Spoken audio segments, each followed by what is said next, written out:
bay bướm lượn, bướm đậu nhành hoa, khoe đôi cánh đẹp rực rỡ muôn màu. Bướm bay bướm lượn, bướm đón mùa xuân, vàng xanh đỏ tím, bướm bay dợp trời.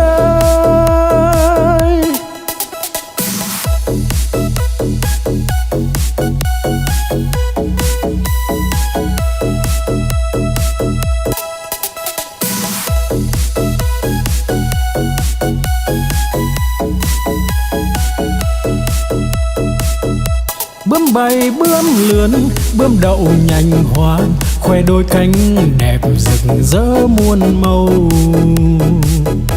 Bướm bay bướm lượn, bướm đón mùa xuân, vàng xanh đỏ tím, bướm bay dợp trời.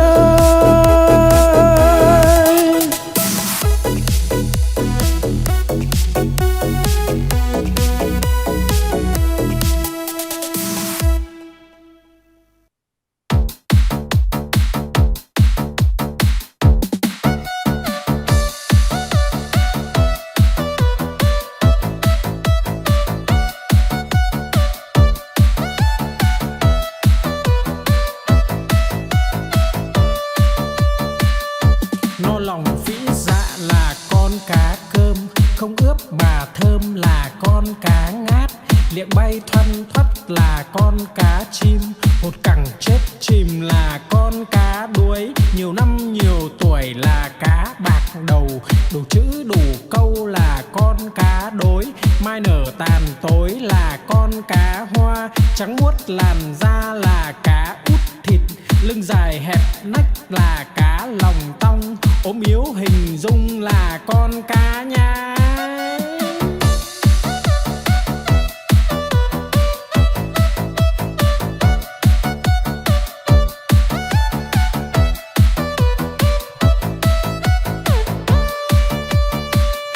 No lòng phĩ dạ là con cá cơm, không ướp mà thơm là con cá ngát.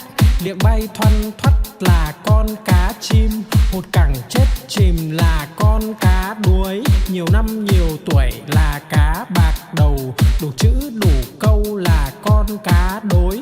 Mai nở tàn tối là con cá hoa, trắng muốt làn da là cá út thịt. Lưng dài hẹp nách là cá lòng tong, ốm yếu hình dung là con cá nhái.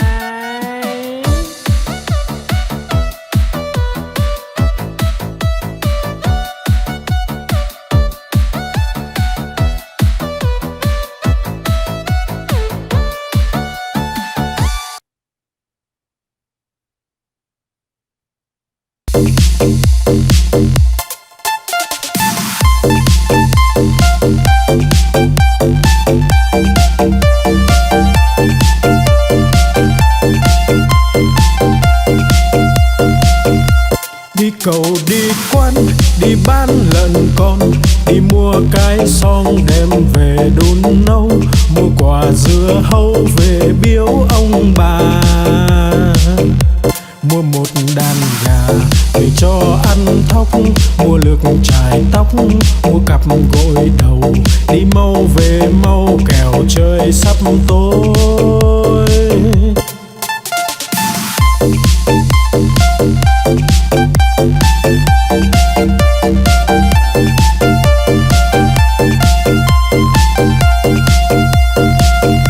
Đi cầu đi quán, đi bán lợn con, đi mua cái xong đem về đun nấu. Mua quả dưa hấu về biếu ông bà, mua một đàn gà về cho ăn thóc. Mua lược chải tóc, mua cặp gội đầu, đi mau về mau kẻo trời sắp tối.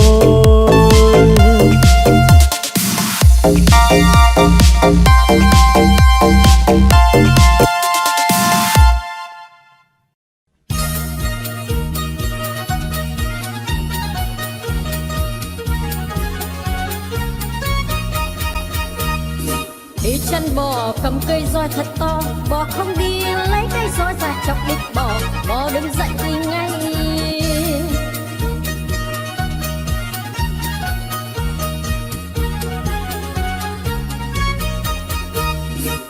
chân bò cầm cây roi thật to, bò không đi lấy cái roi ra chọc đít bò, bò đứng dậy đi ngay.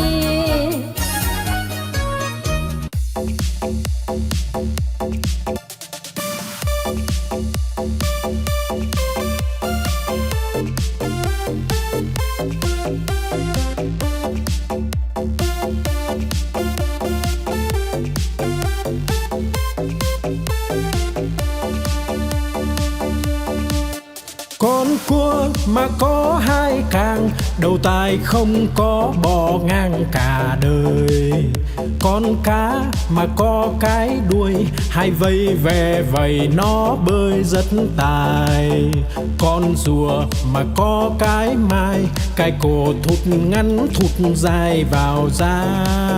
Con voi mà có hai ngà, cái vòi nó cuốn đồ nhà đồ cây.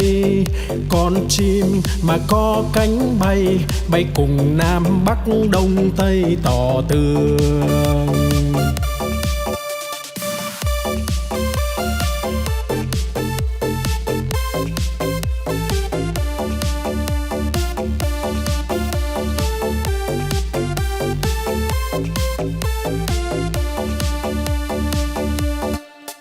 Con cua mà có hai càng, đầu tai không có bò ngang cả đời.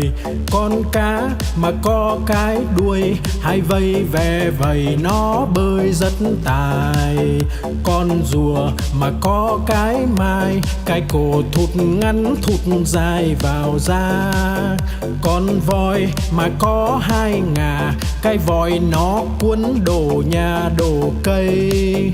Con chim mà có cánh bay, bay cùng Nam Bắc Đông Tây tỏ tường.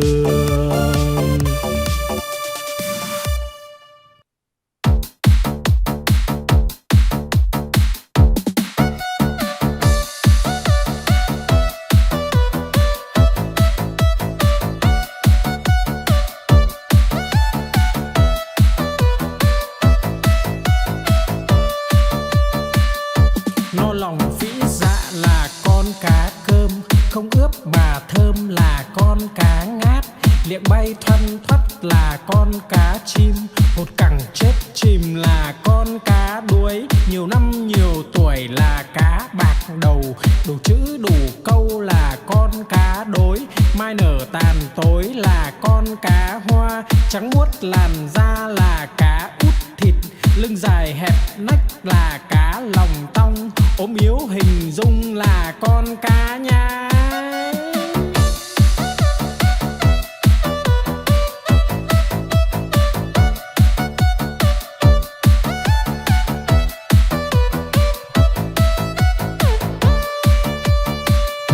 No lòng phĩ dạ là con cá cơm, không ướp mà thơm là con cá ngát.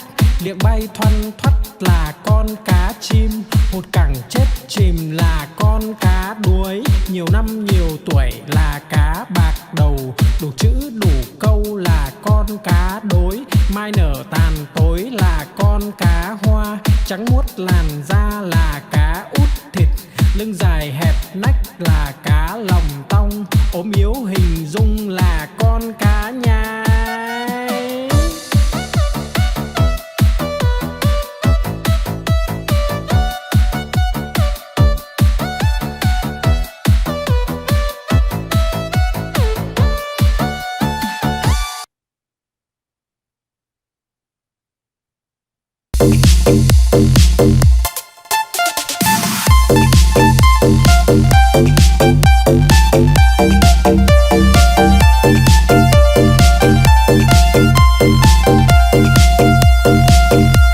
Đi cầu đi quán, đi bán lợn con, đi mua cái xong đem về đun nấu.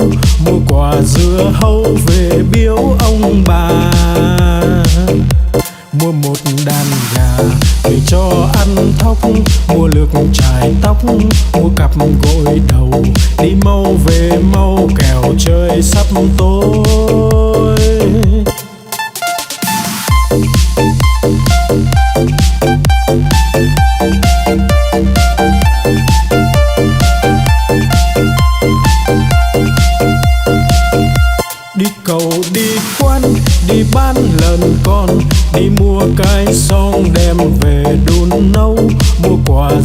hầu về biếu ông bà. Mua một đàn gà để cho ăn thóc, mua lược chải tóc, mua cặp gội đầu, đi mau